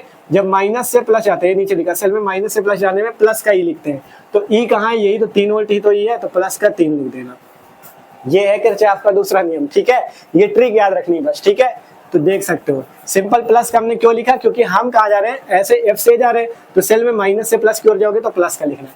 आप इसे हल कर लो, आपके पास बहुत आसानी से आंसर आएगा। देखो 4 का गुणा करो 4I1, यहाँ से 5 का गुणा करो प्लस का 5I1 प्लस 5I2 बराबर प्लस का 3, ठीक है। इसे हल कर लेते, समीकरण बना लेते, तो 4I1 और 5I1 मिला के 9I1 प्लस 5I2 बराबर 3, ठीक है।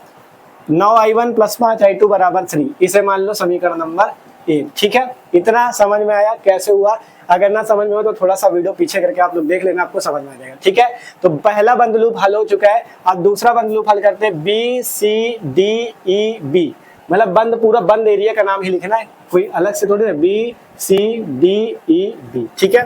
लिखते हैं बंद लूप। दूसरा बंद लूप आप पहचानो कौन सा एक बंद एरिया आपको मिल रहा है, हमें मिल रहा है BCDEB। आप लोग खुद पहचानो ना बंद एरिया कौन सा, ये वाला, यही तो पूरा बंद एरिया, तो नाम लिख दो BCDEB, ठीक है, लिख दिया। अब बंद लूप BCDEB में भी उसी तरह किरचॉफ का नियम लगाएंगे। हम सबसे पहले कहां से चलेंगे, B से C की ओर। हम B से C इस तरफ जाएंगे, देखो हम B से C इस तरफ जाएंगे, धारा मिली I2, प्रतिरोध मिला 2 ओम का, धारा मिली I2, प्रतिरोध मिला 2 ओम का। अब बात आई प्लस में लिखेगी माइनस। हम जा रहे हैं B से C, हम जा रहे हैं B से C, लेकिन धारा की दिशा इधर की तरफ दिखाई गई, तीर देखो धारा इधर दिखाई जा रही है, मतलब हम जा रहे हैं ऐसे, धारा ऐसे दिखाई जा रही है, विपरीत दिखा रहा है, तो माइनस में लिख दो, ठीक है। अब इसके बाद B से C हो गया, अब हम जाएंगे C से D। C से D जा रहे हैं, धारा I2 मिली लेकिन प्रतिरोध कोई भी नहीं लगा, तो हम यहाँ पे नहीं रुकेंगे, आगे जाएंगे D से E। D से E में हमें धारा I2 मिली, प्रतिरोध कोई भी नहीं मिला, तो हम इसे भी नहीं लिखेंगे।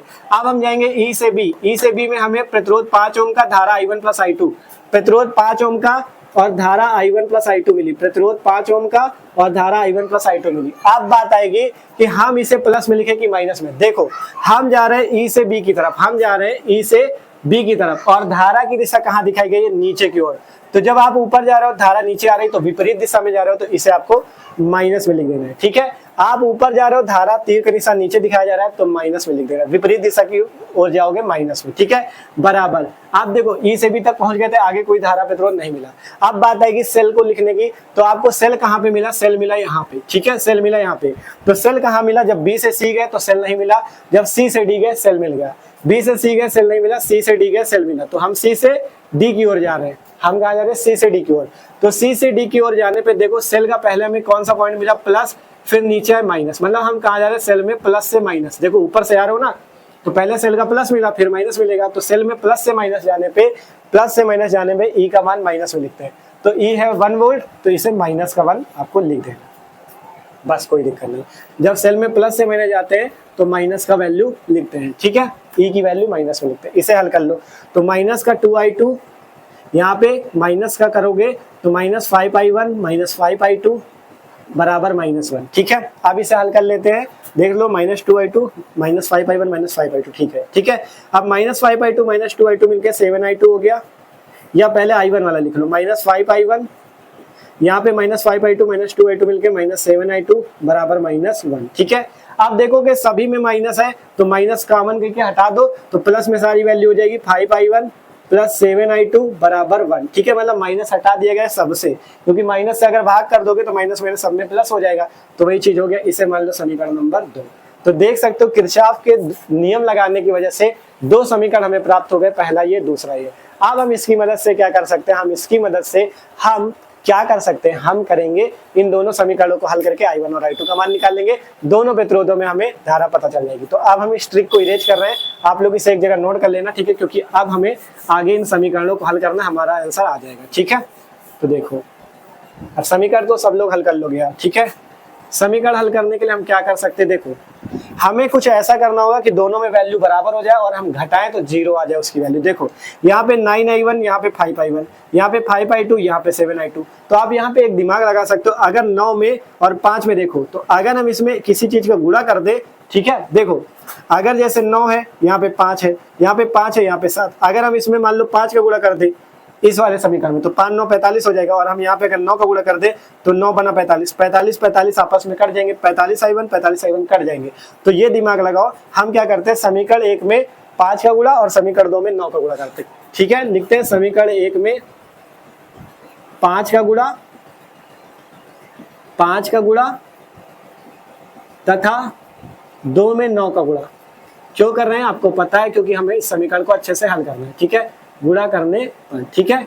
जब हम समीकरण 1 में 5 का गुणा, पूरे समीकरण में 5 का गुणा करना है, 5 का गुणा करोगे 5 9 45i1 प्लस इसमें 5 का गुणा करो 25i2 बराबर 5 दिया 15। इसे हल करो, इसमें 9 का गुणा करना है तो 9 बना 45i1 प्लस 9 9 7 63, 9 का गुणा करना है ना, 9 7 63i2 बराबर 9 कम 9। एक बार चेक कर लो गड़बड़ ना हो गया हो। 5 9 45, 5 5 25, 5 3 15, 9 बना 45, 9 7 63, 9 कम 9, ठीक है। अब इससे होगा क्या, अगर हम इसे घटाएंगे तो 45i1 से 45i1 घट जाएगा और 0 आ जाएगा। तो अब हम इसे घटा देते हैं, माइनस कर दो, सबको घटा दो, ठीक है, आपस में सबको घटा दो। तो जब घटाओगे 45i1 से 45i1 कटेगा, 0 आ जाएगा, प्लस यहाँ पे 25i2 से माइनस का 63i2, देखो माइनस नीचे है, 63 प्लस 25, क्योंकि माइनस का चिन्ह बड़ा, 63 के साथ माइनस लगाए तो 63 से अगर 25 घटाए तो कितना आएगा, 25 8 33 और 30 63, मतलब 38 आएगा ना, हाँ 38, और चिन्ह बड़ा माइनस का इसके साथ है तो माइनस का 38i2 माइनस का आएगा, ठीक है, बराबर 15 से 9 घटाओगे 6, क्योंकि 15 प्लस का है इसलिए बड़ी संख्या का चिन्ह, ठीक है। तो यहाँ से अगर i2 का मान निकाले तो i2 आ जाएगा ये माइनस, देखो अब 0 से कोई मतलब है नहीं तो 0 को सीधा हटा ही दो, ये 45i1 से 45i1 कट गया, 0 बचा, ठीक है। 25 से माइनस 63 हुआ, माइनस 38i2, 15 माइनस 9 हुआ 6 आ गया, ठीक है। i2 का मान निकालोगे तो ये माइनस का चिन्ह भीतर आ जाएगा, माइनस 6/38, ठीक है, मतलब 38 गुणे में था भाग में आ गया। इसे काट लो, 2 3 6 और 19 दूनी 38, तो i2 कितना आ गया, -3/19 एम्पियर, -3/19 एम्पियर, ठीक है। i2 कितना आ गया, -3/19, ठीक है। i2 में मिल गया -3/19। तो अब हम यहाँ पर से इस i2 का मान कहीं पे रख के हम आंसर निकाल लेते हैं, ठीक है। तो हम क्या कर सकते हैं, देखो कहीं पे भी रख दो, मान लो मैं इस i2 का मान कहीं पे रखते हैं, इसी समीकरण में रखो, ठीक है, तभी आ पाएगा। तो i2 का मान, ये समीकरण 1 था, ये समीकरण 2 था, ठीक है। i2 का मान मान लो समीकरण 1 में रख दिया, I2 का मान समीकरण 1 में रख दिया, ठीक है, 1 में रखने पर, ठीक है, I2 का मान समीकरण 1 में रखते हैं। समीकरण 1 है 45I1 प्लस 25 इंटू I2 का मान -3/19 बराबर 15, ठीक है, बराबर कितना आ जाएगा 15, ठीक है, कोई दिक्कत नहीं किसी को, हल कर लो। 45I1 और 25 से 75/19 बराबर 15, ठीक है, किसी को कोई दिक्कत नहीं, देख लो 75/19 बराबर 15। आप क्या करते हैं, सब पूरे में 19 से ऊपर गुणा करा दो, तो यहाँ पे 45 गुणा 19 आ जाएगा, 19I1 माइनस 19 कट गया नीचे, 75 बराबर 15 गुणे 19, ठीक है। अब आपको क्या करना, क्या है, कुछ नहीं करना, इसे हल कर लेना है, ठीक है।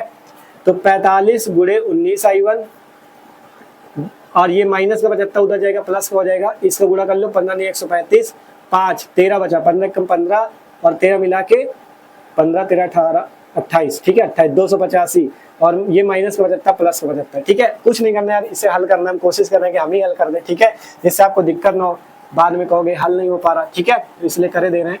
तो यहाँ से 45 गुणे 19 कर लो, 19 × 95, या क्या करते हैं, देखो अब आपको इसे हल कर लेना यार, क्योंकि इसमें आपका गुणा भाग ज्यादा हो जाएगा, नहीं टाइम टूटेगा। फिर 285 और 75 जोड़ो, 5 15 0 1 8 7 15 16 6 1 2 1 कम 3 360 आया, ठीक है। और जब I1 का मान निकालोगे तो I1 आ जाएगा यहाँ से 360 और बटे में 45 गुणा 19, ठीक है, 19 × 95, क्योंकि ये गुणे में नीचे आ जाएगा भाग में, 19 × 95 5 9 बचा, 19 को 76 9 85, 360/855 आपके पास आ जाएगा, ठीक है, ठीक है, 360/855 आएगा। अगर आप इसे 45 से काटोगे ना तो 45 × 360 और इसे 45 से काटोगे तो 19 आ जाएगा।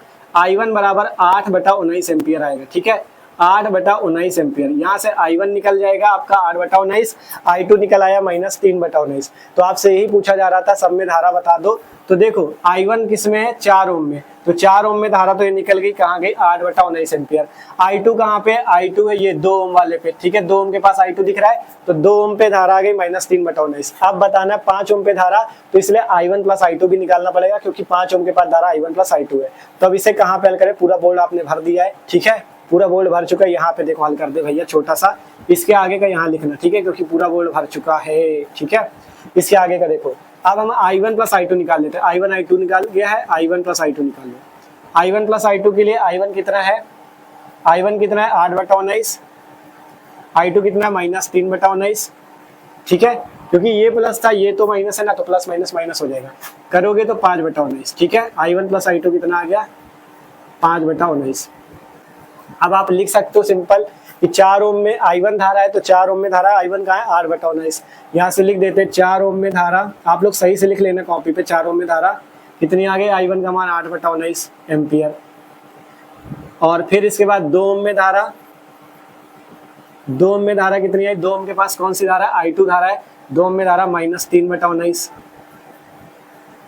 फिर इसके बाद इस 5 ओम में धारा, 5 ओम में धारा ये कि 5 ओम के पास I1 + I2 थी, तो 5/19 एम्पियर, यही आपके पास आपका आंसर हो जाएगा, ठीक है। इसके बाद का ये यहाँ पे छोटा सा हमने हल कर दिया, ठीक है। तो इस टाइप से सभी प्रतिरोधों में धारा निकल आई। सवाल भी हल है, देखो सवाल चाहे जितना बड़ा हो, बस आपको अगर तरीका पता है तो आप कोई भी सवाल हल कर सकते हो।